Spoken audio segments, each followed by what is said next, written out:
If you want to check battery temperature on Samsung Galaxy A57, then in that case we need to download a third-party app that allows us to check the battery temperature, because unfortunately there is no built-in option or setting that would allow us to check that information. So if we go to the Play Store, then over here we can use the search option and we can simply search for something like battery temperature. There we go. And you should be able to see many example apps that you can of course try out.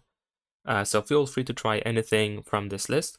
In my case, I'm gonna use this app over here. I'm gonna show you how to find the information about the battery temperature inside of this app.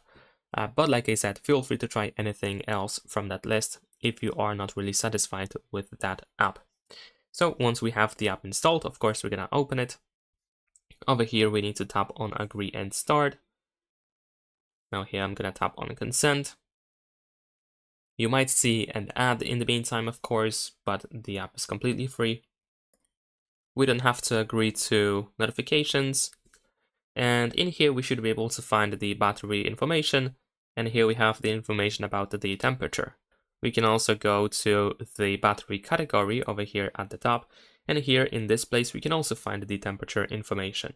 And that is pretty much it. Leave a like and subscribe.